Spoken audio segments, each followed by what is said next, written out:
half hour is enough. Half an hour? Yeah. Because I'll have to do my prayers as well. Yeah, half hour, that's it. I mean, we can continue if you want, even after half an hour. But But if you guys need to... If you guys want to finish whenever, you're welcome. So we can always just carry on. So So you know how Muslims say a lot that about the Bible being corrupt. Yeah. So what is your reasoning? So if you can give me like some general reasonings for why Muslims say that. When the Quran disagrees with the Bible, it implies that the Quran regards this section to be changed or corrupt or not part of the original message. Right.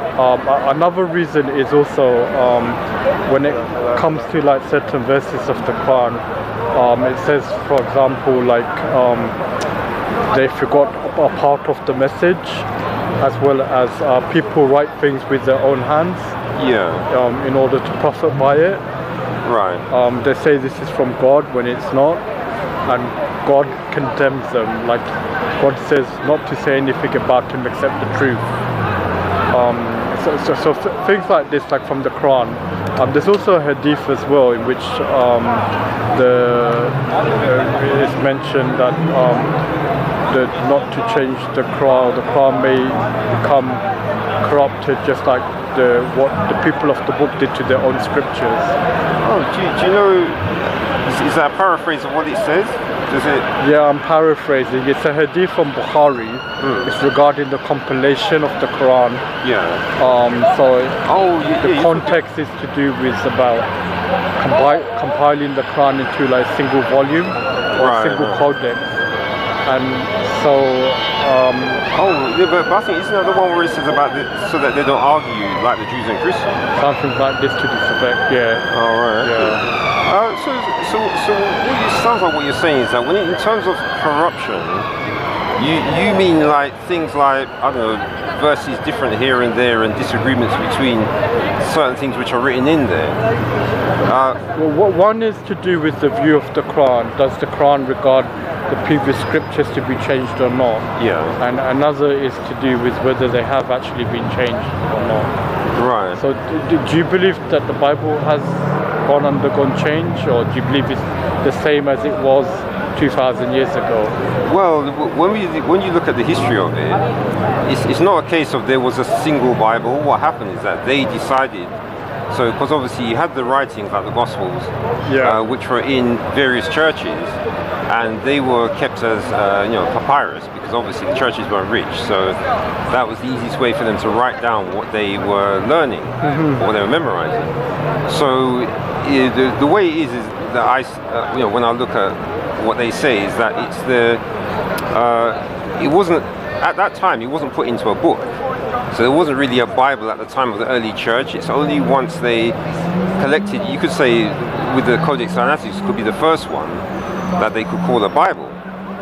So up until then it was just the writings that people collected. Yeah, initially I mean each of the writings would have been written in a separate scroll, and they were not necessarily regarded as scripture in terms of the New Testament. So you have Paul's letters, which are like his own private correspondence that he had with his churches, and then you have the Gospels, and each Gospel is like attributed to a particular important personality in history of the church. But it says the Gospel, like for example, according to Matthew, or the Gospel according to John. But what they mean by that is that this is the understanding of Matthew of what the Gospel is, or this is the understanding of John or Luke as to what the Gospel is. Because even Luke, for example, says in his preface that many have undertaken or undergone to write things which have taken place or fulfilled amongst us. So it seemed good to me also to write an orderly account.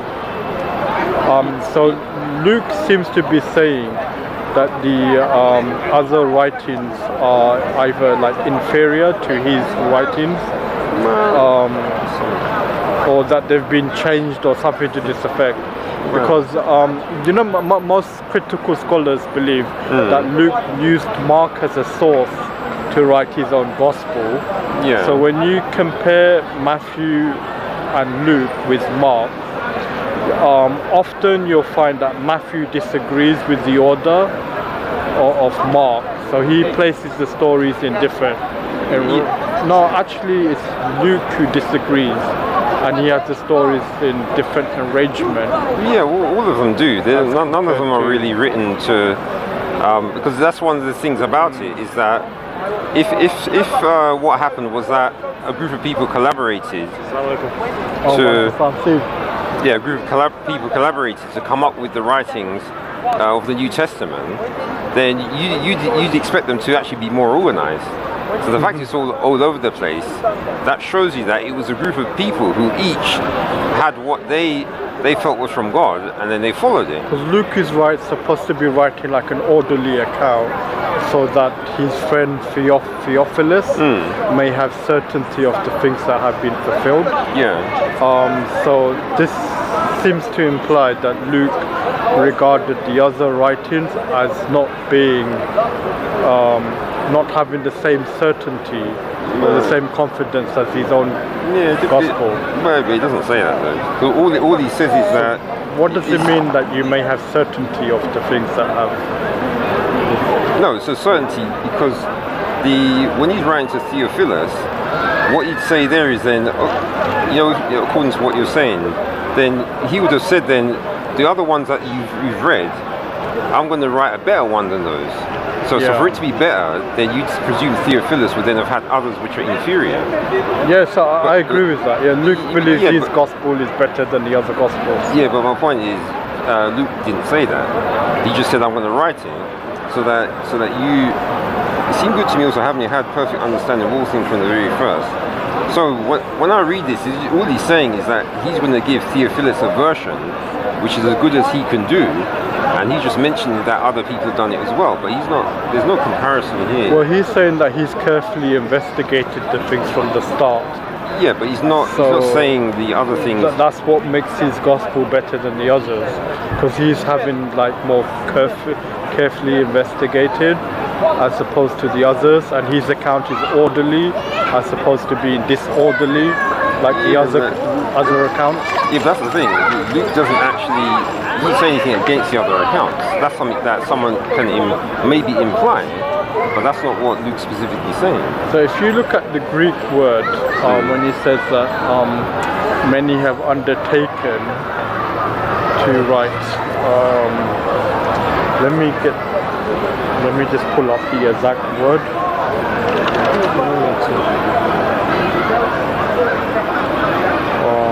Luke chapter 1 verse 1. Yeah, it just says to put a hand on, to go about taking hand. So it's just a physical action. It's nothing like, intellectual. Yeah, so from what I remember, when it says an orderly account for you, most excellent Theophilus, that you may have certainty concerning the things that have been taught. Orderly account here can imply, according to James' table, that some form of corruption or something like this. I can't remember. It was an interview that he did on Blogging Theology, James Table, and he was giving like his understanding of why he believes him. Luke seems to regard the other gospels have been corrupted or not being so perfect. And so this James Table, he's a senior, isn't he? Yeah, he's a biblical scholar. But how senior is he? So he's now retired. Right. But he's written many books like on biblical studies. So his specialty is on late Second Temple Judaism and early Christianity and Paul and the Jesus movement. He used to teach at the University of North Carolina at Charlotte. So did he have any peer-reviewed papers talking about that subject, about Luke? Yeah. I don't know, but it was an interview that he did on blogging. So that's the thing. So any person can have say what they want to on even if they have they're like a doctor, etc. But if they don't have I was going to say he's not any person. He's a biblical scholar. Yeah, but the peer reviewing part's important, because if he's like a renegade, so we need to know he's not a renegade, and so the only way we can know that is if he says what he says and he's been peer reviewed by people. Then we know that what he says is more authoritative. Okay, sure. I found what he says is also seems to be agreed with Luke's commentary by Francis Buffon. So I'll just pull up Luke 1:1.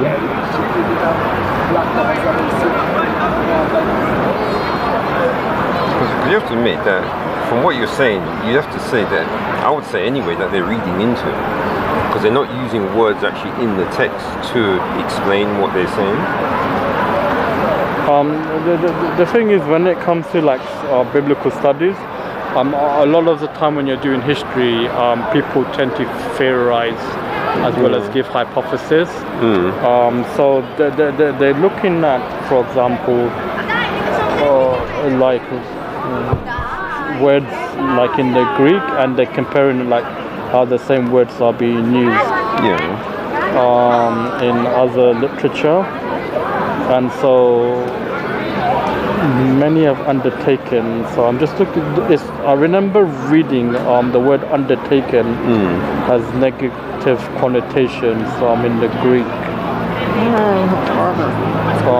It sounds to me like they're reaching a bit though. Let me see. Because what would be interesting if a load of scholars agreed with him. And this is the other thing, is if he has that opinion, you'd think that if he knew the opinion was solid, he would actually get quotes from other scholars who've agreed with him. Oh yes, so here it is. So they're saying that on the one hand, Luke classes himself among the many that have undertaken to write an account, but then on the other hand, he introduces his own product as a better and more reliable.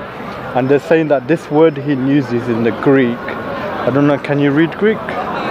No. Okay, so they're saying this Greek word here, elsewhere if you look it up, it has a negative sense or negative meaning, like in Acts 9:29 and Acts 19:13. So like in 9:29, if I pull it up, Acts chapter 9 verse 29.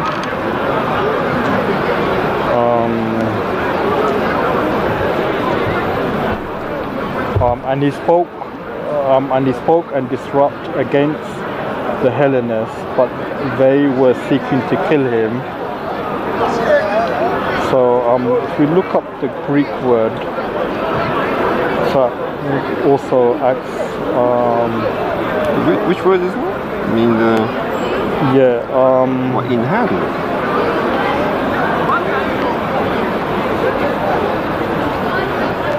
The context might have been butchered if it's hard to. So also Acts 19, chapter 19, verse 13. Chapter 19, verse 13.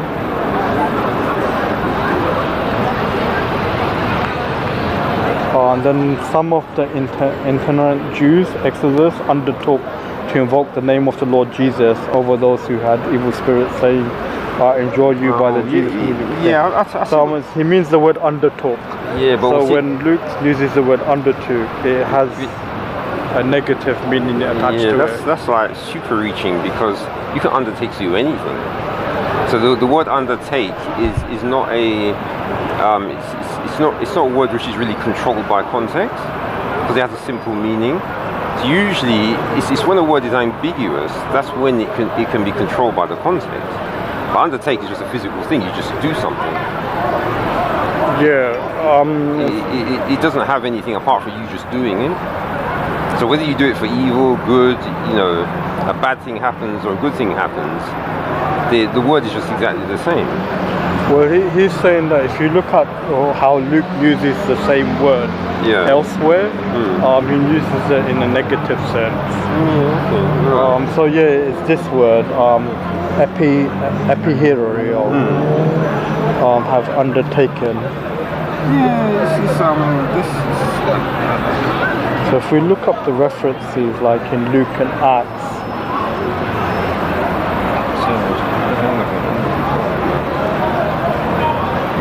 because the problem is this word by itself can't control the context. I don't know if you know what I mean. Because you know, like a word "the," it has no control over the context, does it? It's whatever all the other words around it mean. So undertake is the same, because undertake is just doing something. So because it's so simple, the action, it sounds to me like he's reaching like a long way. But this is a classic case where can you get anyone else to agree with him on what he's saying?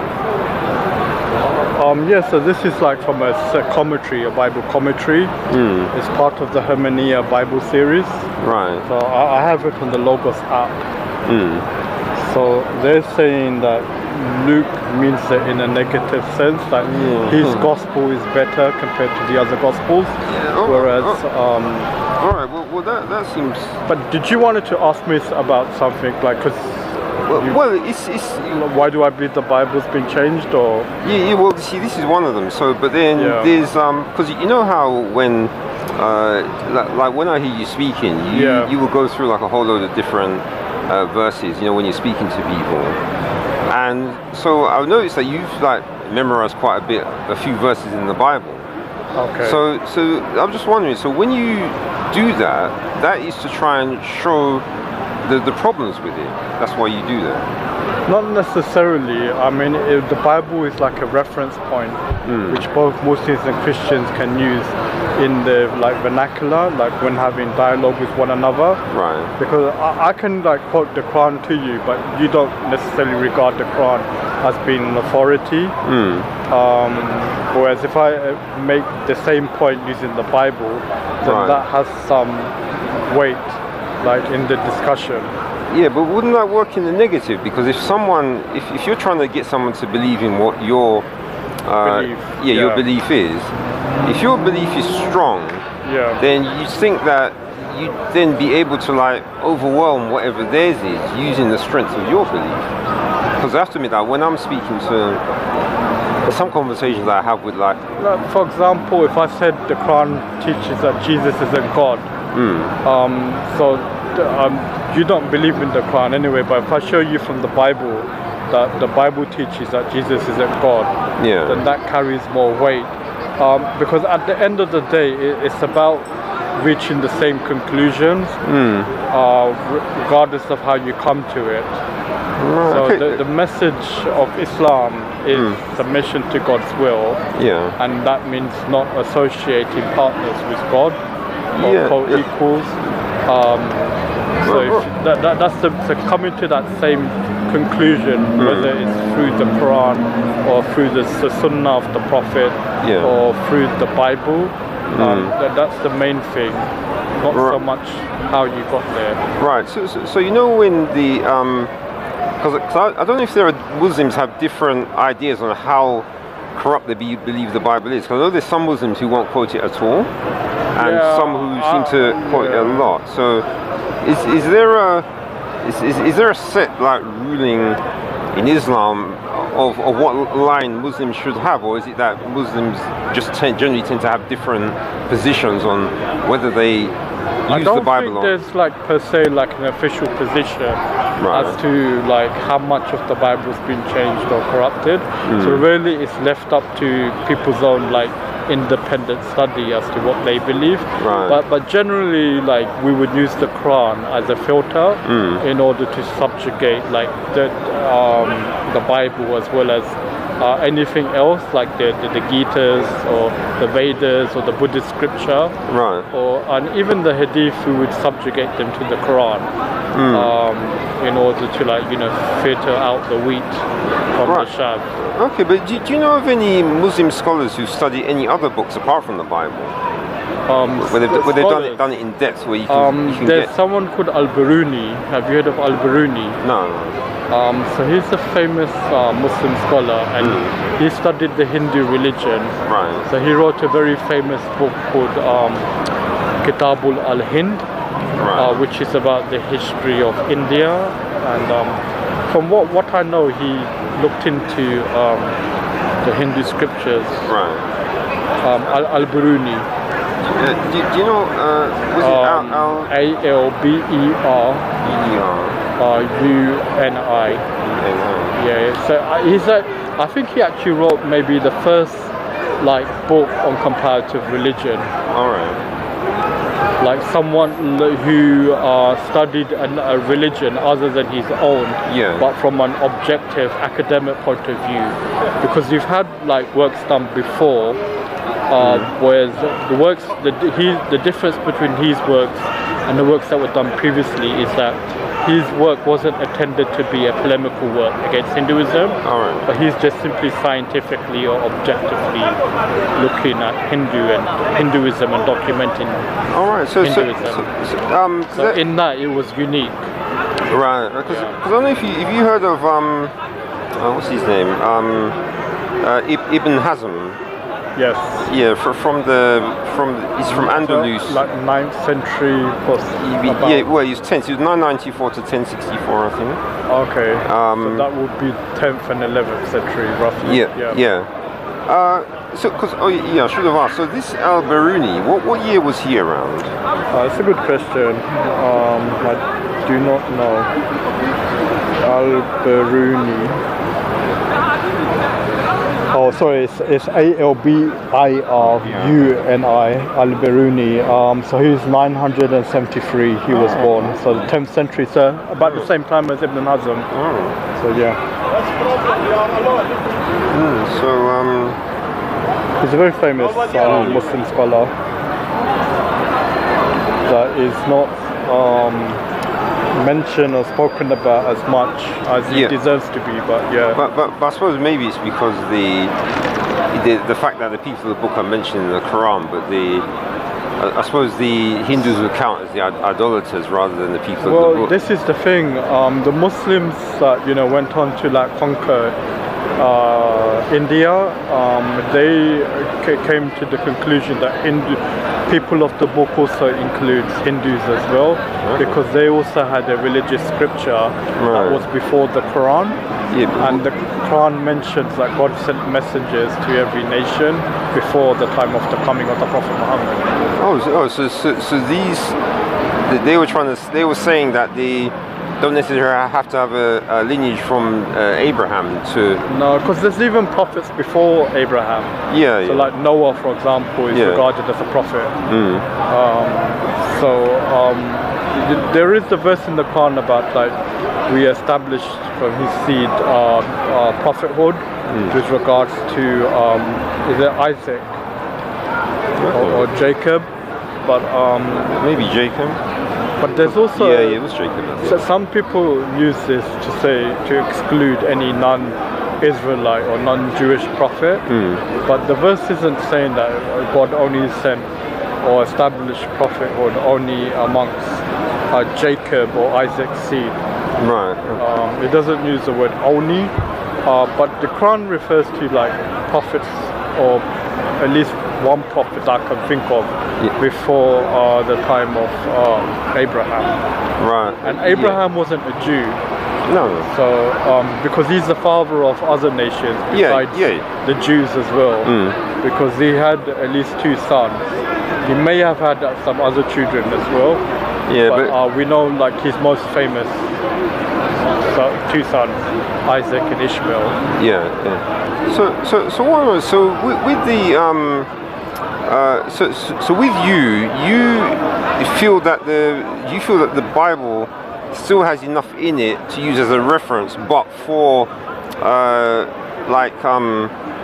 using against Christians in order to help Islam. That's how you see it. It's like a tool that's used to like further our discussion in dialogue between Muslims and Christians and Jews. And also the Bible wasn't used as a subtext for the Quran, because in the Quran it contains biblical stories as well, and the Quran doesn't always go into like full detail with regards to those stories. So it's interesting to compare the Bible to the Quran and to see what the Quran is referring to or alluding to based on what was already known in its environment in which it was being revealed and recited. So when it comes to the Bible, how in terms of the level of what you might say is corruption, how bad would you think it is? How badly the Bible's been corrupted? Yeah, what do you think? I don't really know, to be honest. I'm still kind of like researching that issue, and it's like an ongoing learning process for me. Right. But I believe like the central message of Islam is still present in the Bible. Right. Meaning there's one God, and that one God should be worshipped and served. Okay, so I still believe that message is still present, found in the Bible.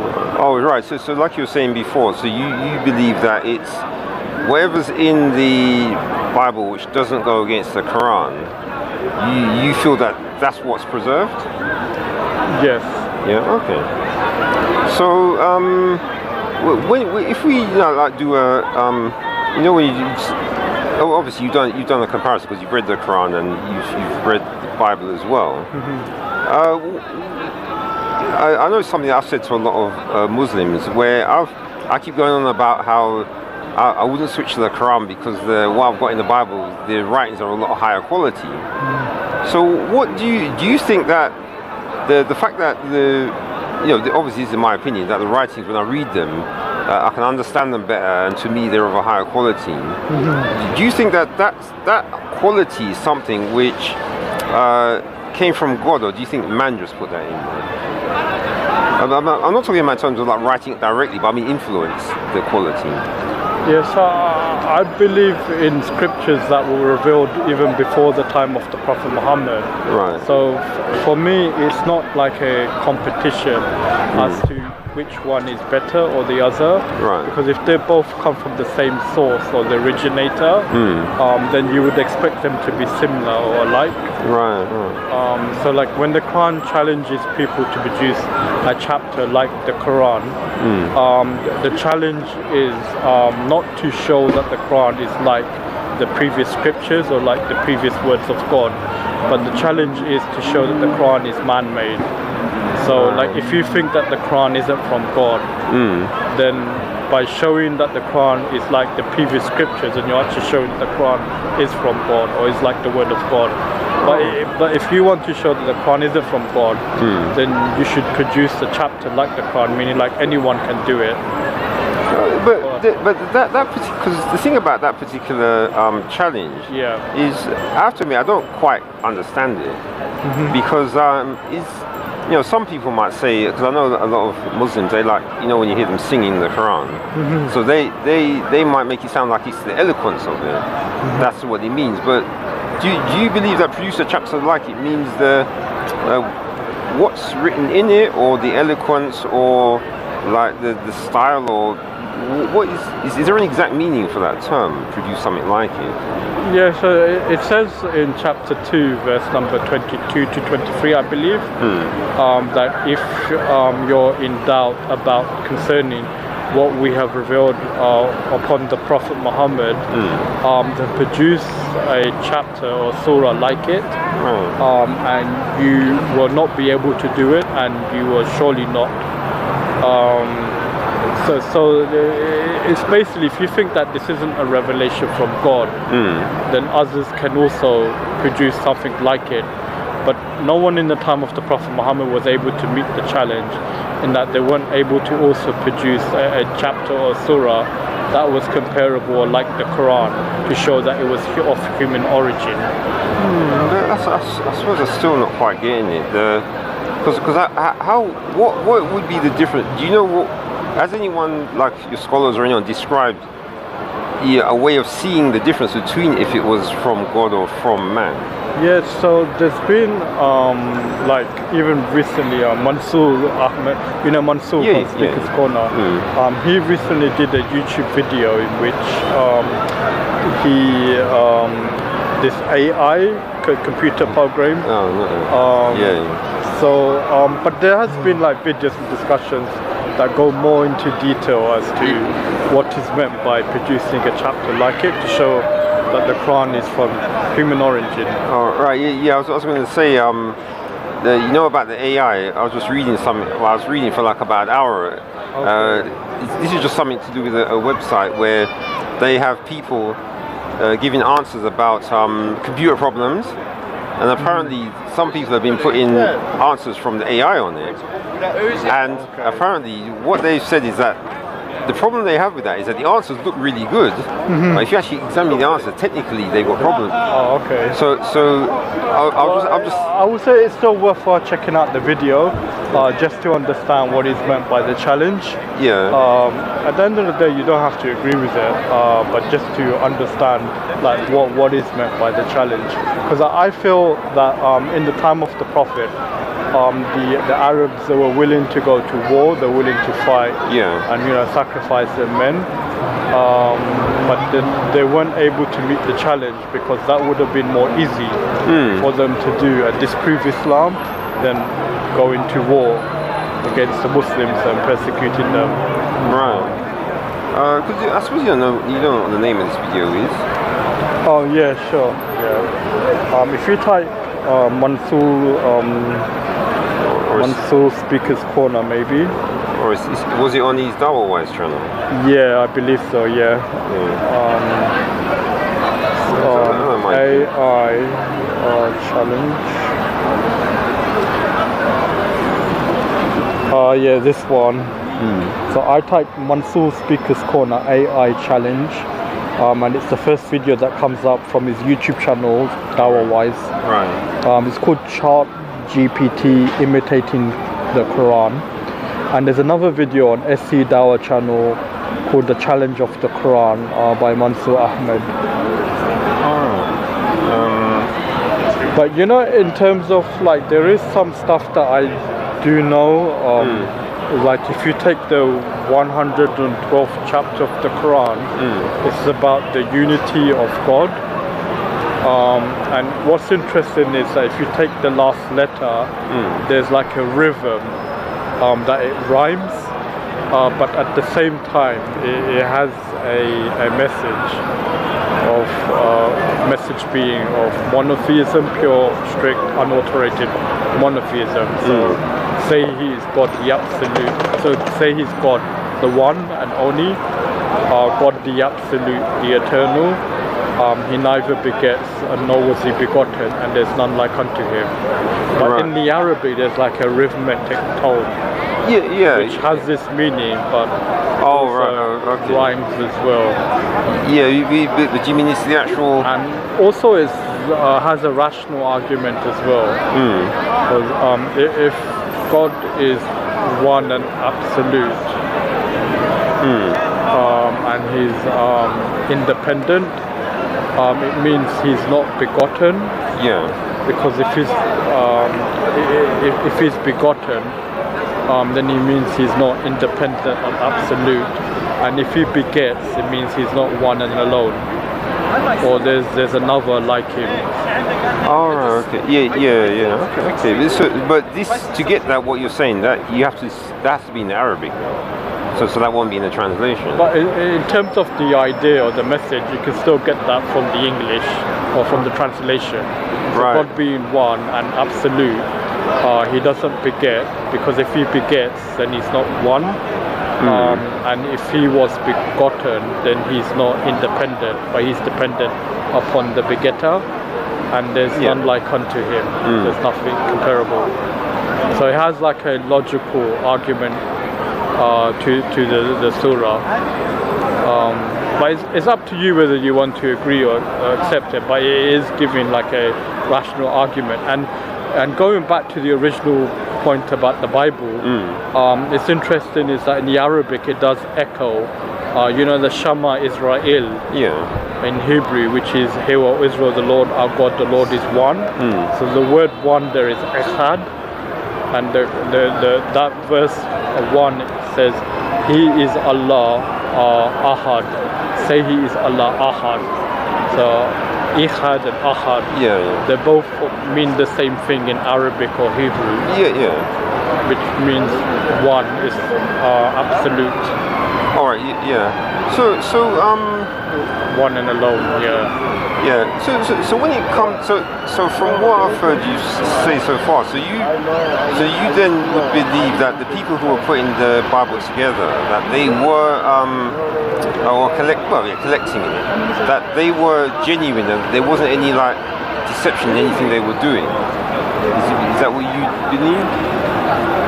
I believe that they were sincere, but sometimes they were sincerely mistaken or sincerely wrong. Right. So they came like with their own like prejudice to the text.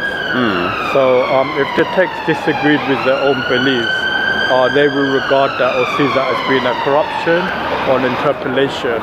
So they will try to restore it as to what they believe to be the correct teaching. Yeah, well that sounds like you might mean in relation to some of the later. Because I know they were saying about the when they're talking about the edits in some of the later manuscripts. But do you know if anyone's mentioned any of things like that happened in the original papyrus? Well, I mean, like you have 1 John chapter 5 verse 7.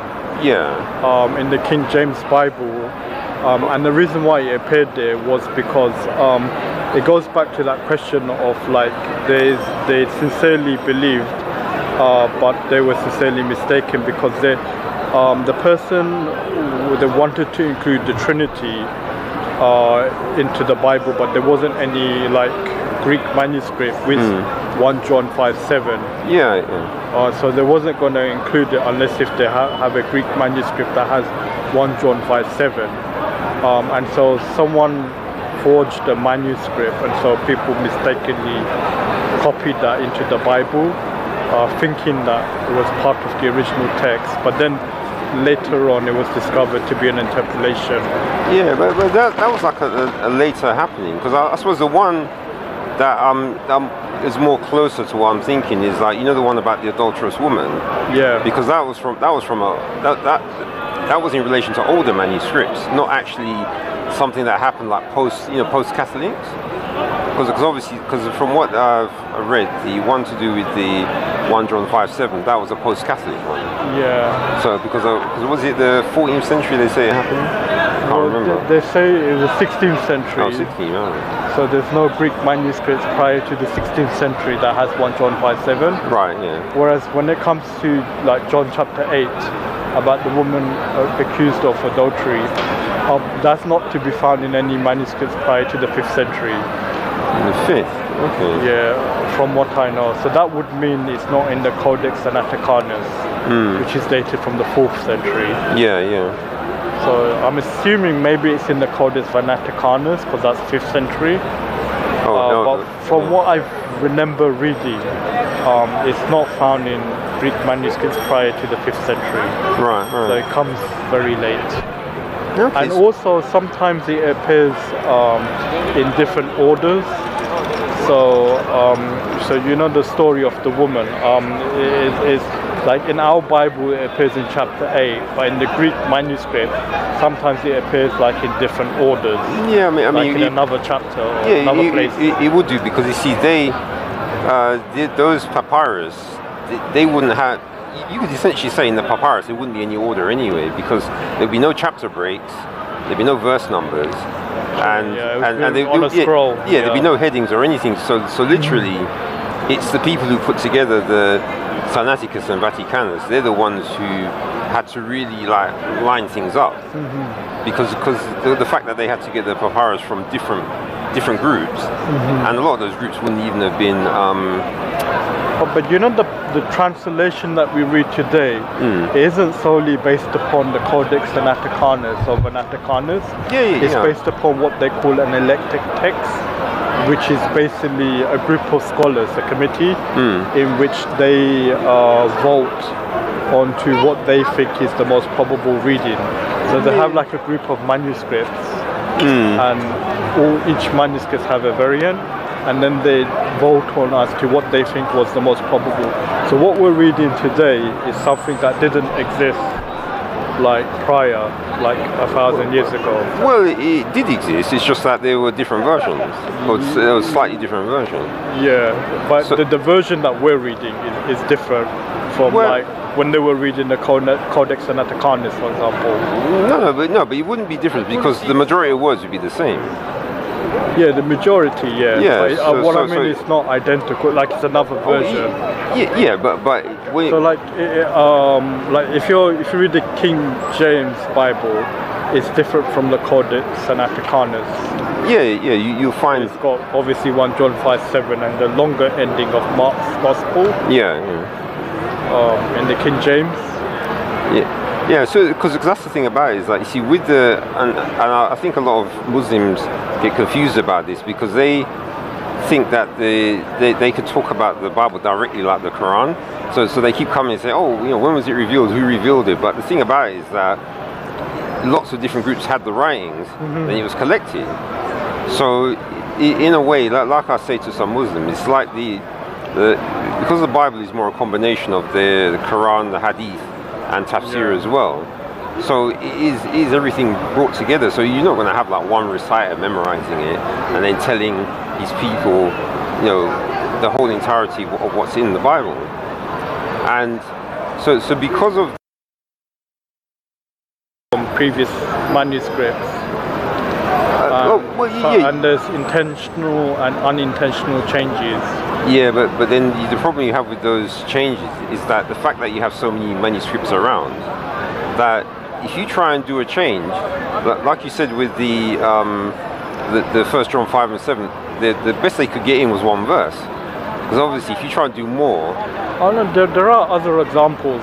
I mean, like if you look up Book of Acts chapter 8 verse 37, you won't find verse 37 in modern translations. It's missing. Yeah, so but it's in King James. Yeah, so that used to contain a confession that Jesus is the Son of God. Yeah, but you see, but it was discovered to be an interpolation. Yeah, and so it was removed, like in modern. So much so that even the Jehovah's Witnesses, the New World Translation, they don't have Acts chapter 8 verse 37, and even Mark chapter 1 verse 1, which says this is the gospel of Jesus.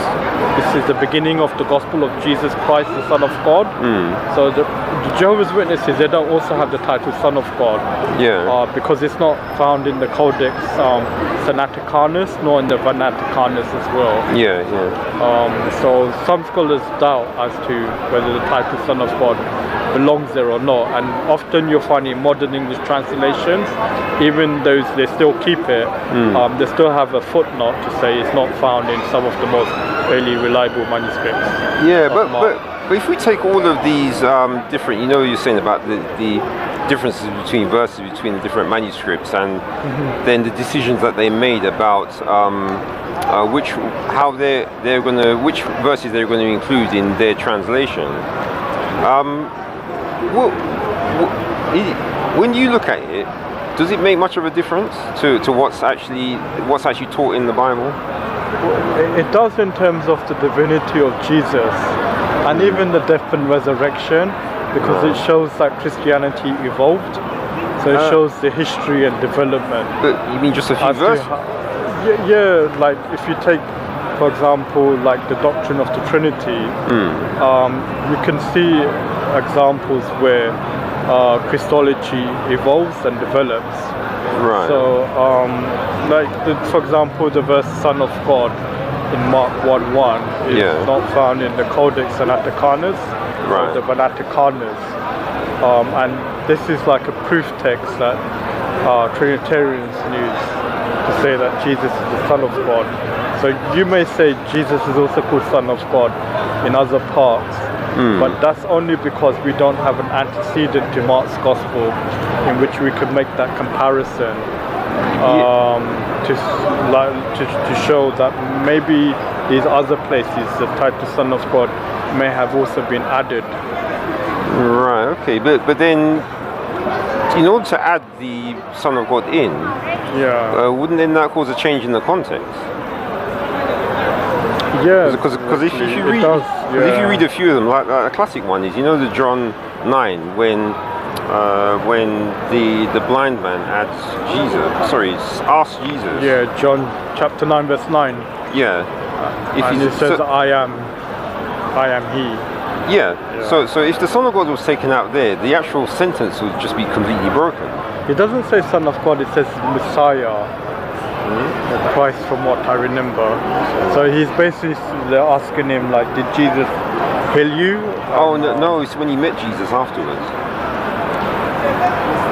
You know, after you got chucked out of the synagogue. In chapter 9? Yeah. Okay.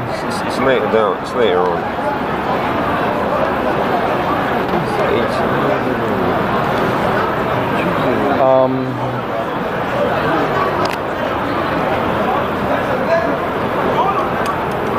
I have received this sight until they put his parents on man and receive this after. Yeah. Is this your son, or who you say was born blind? It's from 33. Oh, okay. This is after he got chucked out. If this man were not from God, he could do nothing. Okay. And they answered him, you were born in utter sin, and would you teach us? And they cast him out. And Jesus heard that they had cast him out, and having found him, he said, do you believe in the Son of Man?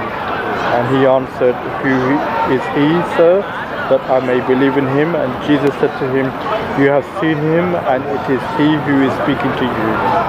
So here Jesus is claiming to be the Son of Man. Do you have an interlinear for that translation? I've got, for the King James I have. But what translation is that? ESV. Sounds like they're suspect. It was, I guess, the example. No, the word is theos, so theos is not man. So maybe there's a textual variant then. I don't know. Because you can see in my one it says Son of Man. Yeah. So John chapter 9 verse 35. Okay, so does ESV give any kind of indication of what manuscripts they use? Obviously theos is a big difference from man. Okay, let's see. Yeah, so they say some manuscripts the Son of God. So that goes back to like people changing the Bible. It could be it said Son of Man, but people changed it to Son of God. Yeah. Oh, no worries. Oh, so no. Is this your one? Oh, okay. Yeah. Cool. Who's this one? I think it's probably so maybe this could be an example of like King James says Son of God, but modern English translation changed it to Son of Man because that was most likely the more probable reading. right. So it's possible a scribe changed it to Son of God. Oh, that's actually quite good. So you could see the other references to see if there is real. So I think the next one is John 20.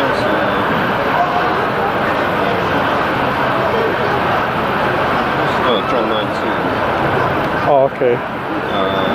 Just to see if.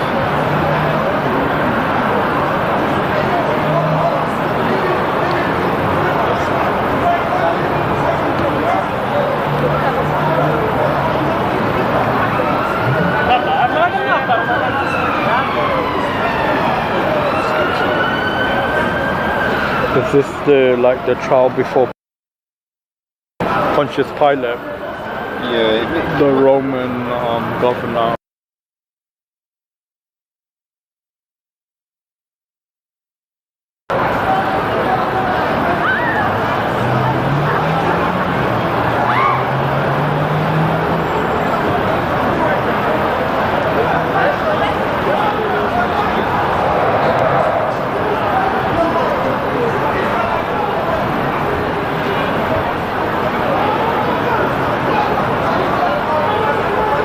Even when it comes to textual variants, you don't even have to look at manuscripts. You can compare the Gospels to themselves, and you can see that the story about Jesus changed over time. Yeah, but that's too much like thinking for me. I prefer to go to the actual. So take for example the raising of Jairus' daughter in Mark's Gospel. Yeah. The daughter doesn't die only until when Jesus reaches the house, he's told the daughter is dead, so not to worry anymore.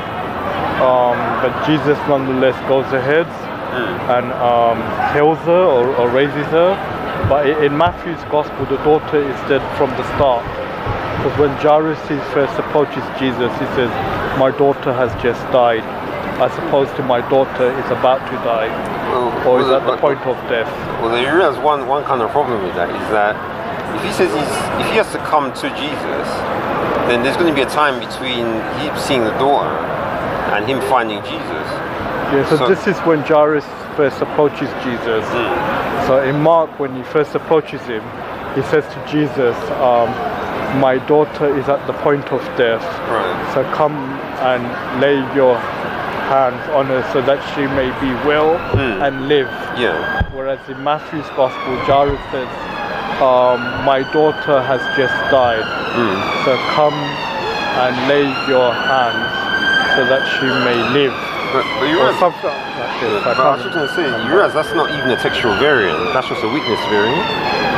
Because witnesses will say different things according to, when they have to try and remember something. Yeah, so Matthew's writing his gospel as to supersede Mark's gospel. Yeah, but where did he get the information from? He'll get the information from Mark because he's using Mark as a source. Right. So, but then it would look the same. It would read the same if he did that. So he does he does copy Mark like the same, but he also changes Mark's gospel as well, so as to bring out his own theology or his own Christology as to what he wants to believe in. Okay, so when you say...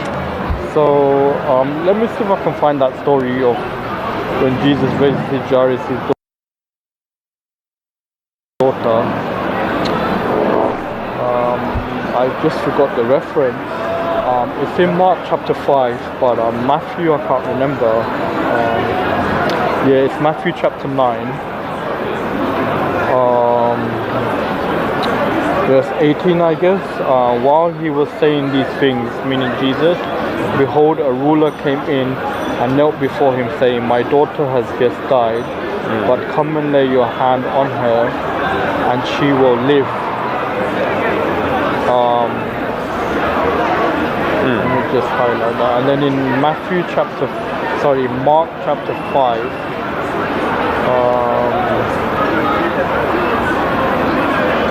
verse 23. Verse 22. Then came one of the rulers of the synagogue, Jairus by name, and seeing him, he fell at his knee and implored him earnestly, saying, "My little daughter is at the point of death. Come and lay your hands on her so that she may be made well and live." So in Matthew he says, "My daughter has just died, so lay your hands on her so that she may live." Whereas in Mark he says, "My daughter is at the point of death, so come and lay your hands on her so that she may be well and live."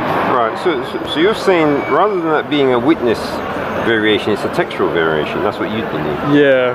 Right, but then... it's textual in the sense that Matthew's copying from Mark. Right. But he's changing the words in Mark. Right, so you really believe that he would write that, his version, and change it so that there's a difference, and so that to confuse people? Because the logical thing to do when someone's copying someone else is you make sure that what you write is the same as the other, so that people don't notice that you've done it. So he's doing what Luke was doing, in that he's undertaking and having carefully investigated. He's writing an orderly account for his readers. So he's correcting Mark in his understanding, because rather than just simply copy Mark and give his readers a gospel that they can read, he rewrites Mark and improves upon it. Okay, but when you're saying about Matthew copying Mark, so what do you think would be the reason why he would write the Jairus? If it wasn't a witness variation, but rather a textual one, Well, what reason could you think of why he would do that? Matthew's gospel's not written by an eyewitness, but he's dependent upon Mark for his information. But that's not what I'm saying. Because when you have people in court and they go and say what happened, you get slight variations. Yeah. So what I'm asking is if because you're saying that Matthew copied Mark. Yeah. But so I'm just saying, why if this isn't a variation of witness but of just textual, so what he's writing, why would he do that? Because by putting down a difference, he's exposing himself. If it was a textual variation. Yes. Matthew wasn't writing his gospel so that we can compare his gospel to Mark, because Matthew was written on a separate scroll and circulated in a different part of the world and read by different readers. So readers of Matthew's gospel did not read Mark, just like readers of Mark did not read John or Luke, because they were written and circulated in different parts of the globe independently of one another. It's in the 2nd centuries when they get collected and put into one. But the thing about it is that in order for them to have those writings, the only options they have is either it's all completely made up, or it's from people who are telling them what to write. I mean, at most, Matthew wrote his gospel alongside the Old Testament. So when he cites scripture, he cites the Old Testament. So we can look at the Old Testament and compare Matthew, but he didn't write his gospel to be read alongside Mark or Luke or John.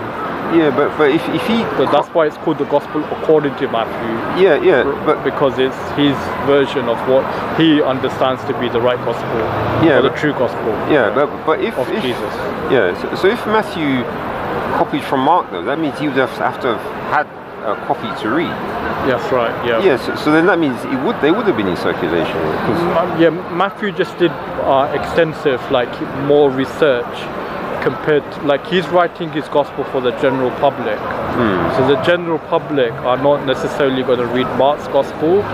So before he writes his gospel, he reads Mark, and then then writes his gospel, but rewrites Mark, and then he gives his gospel for people to read instead of Mark. Right, but wouldn't you have a problem if Mark's is the earliest one? Then wouldn't that then also be the most popular one? It wasn't so popular in the early church, Mark. But I mean, just Matthew actually, because Mark actually lacked many important teachings of Jesus, and it doesn't have any birth narrative or any resurrection story. But what I mean, the Sermon on the Mount as well. But so many of Jesus' teachings are missing in Mark. But one is just in terms of time, because if you have a situation where people are using something in the church and they're going, because like you said in Acts, they're daily going and speaking to each other, then you'd how long you got? No, so I'm at about 5 minutes, and I have to do my prayers. All right. So because of the fact that they would have been, because obviously some people would have written it down, on papyrus, but because of the situation they were in, the only thing they could really do was memorize it. So what I'm kind of saying is that because of time and the fact that the parents would be teaching their children about it, so just that practice of doing it and the fact it's earlier means that just more people will just end up memorizing it. That's what I mean, right? Not really the fact that people might like it or what's written in it. It's the stories being told and retold and further retold, and the stories changing, and we can compare and see how the story existed in each of the generations. So amongst the generations we see Christology evolving. But the Trinity developing. But that didn't develop in any of the Gospels. I mean, none of the Gospels are Trinitarians, but you see pre-Trinitarian stages. No, not even that. In the writings of Paul and in the Gospels. Especially John. And also you do find the distinction between Jesus and God is blurred as well. So Jesus becomes more spiritualized. I don't see that. That's when I'm reading And it. he has more power and he appears to be more omniscient. No, because and less human as well. So in Mark, the earliest of the four, he expresses more human emotions, like a more human side. Well, it does in John as well. But in Matthew and Luke, it's more suppressed or weakened. And in John, Jesus appears to be more in control of his situation because he's been given authority to lay down his life and take it back up again. Whereas in the Synoptics, he prays to God to take this cup away from him. Whereas in John, he could do that himself, but he chooses not to. Yeah, but remember in Matthew, you had the Transfiguration. So that was pretty, spiritual. Well, even in Matthew, the Transfiguration is modified. You compare it to Mark. Because in Mark, Peter addresses Jesus as Rabbi. It is good for us to be here.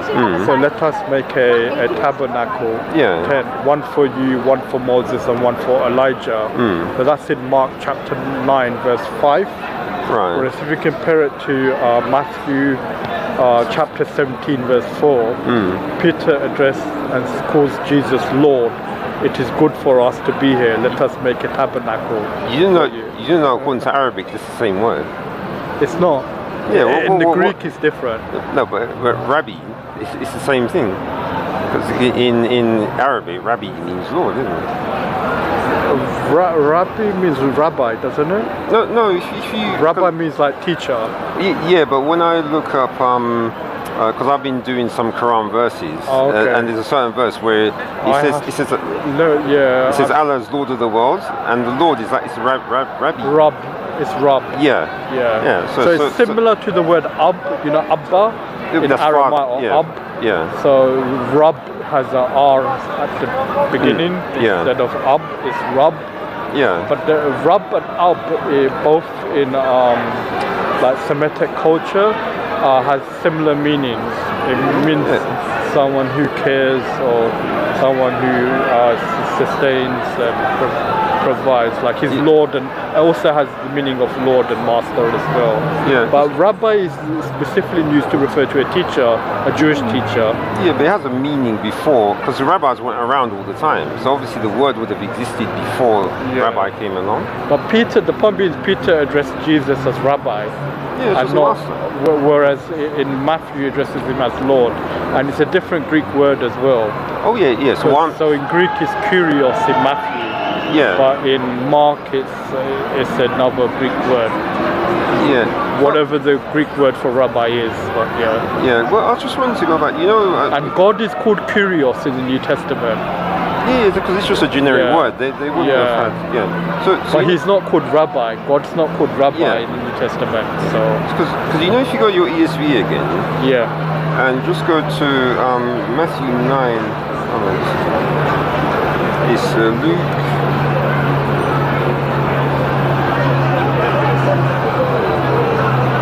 Luke 22 and 17.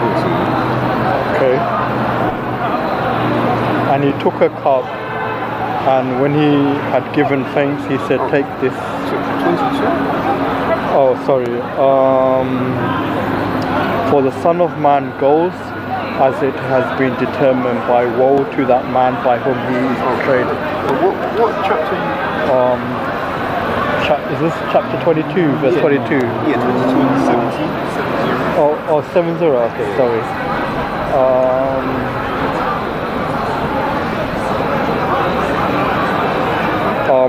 So they all said, "Are you the Son of God then?"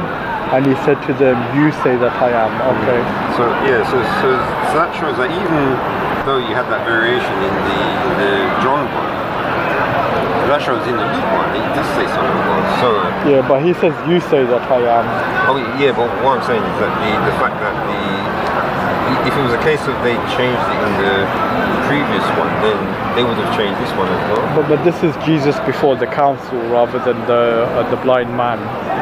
So it's a different story, different context. That's usually with the with the Bible, because like you're saying about changes, because remember what you said about the Son of God, you were trying to say that it was like added in, it was changed in different places. Yeah. Yes, so there's a change here as well, if it's a blanket change.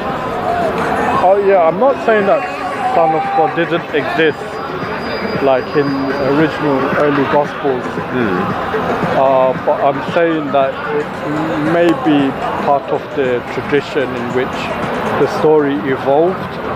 So like we don't have like a tape recording or video recording of what Jesus said and did.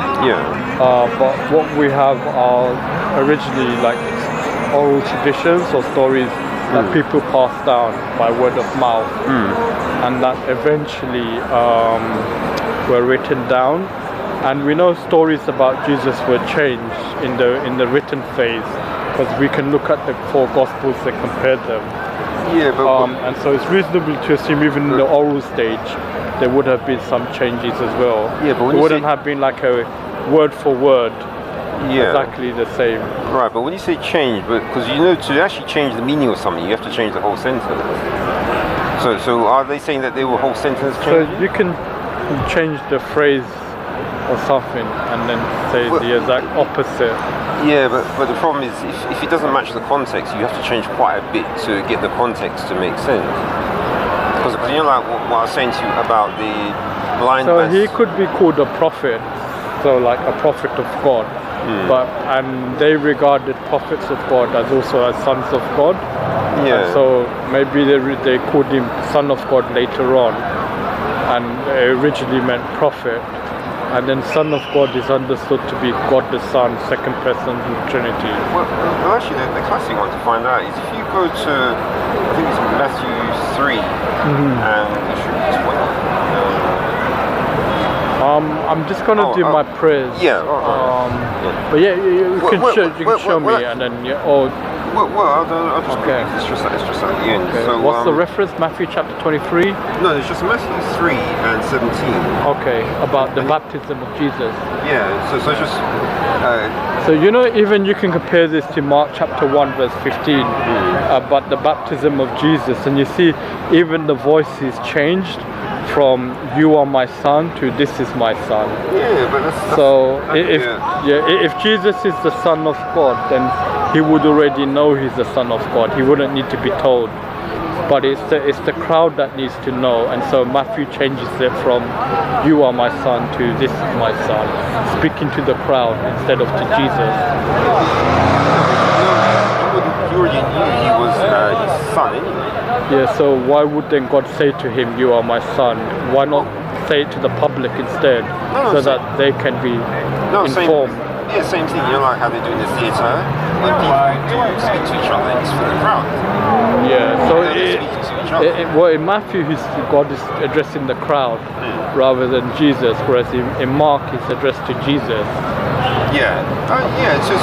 So in Mark, it could be like a secret. That is, because in Mark you have this messianic secret where Jesus is not publicly declared to be the Messiah or the Son of God.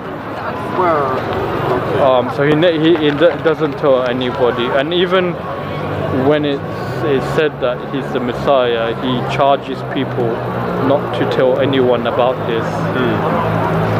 But in John, for example, Jesus declares it like from the start, like the woman at the well.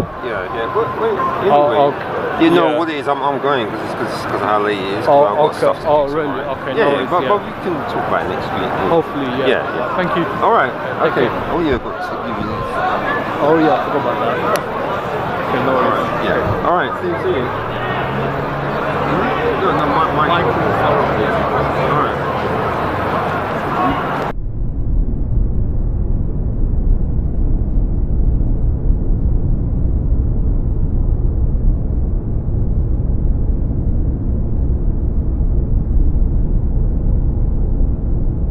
Israelites will return to take down Islam.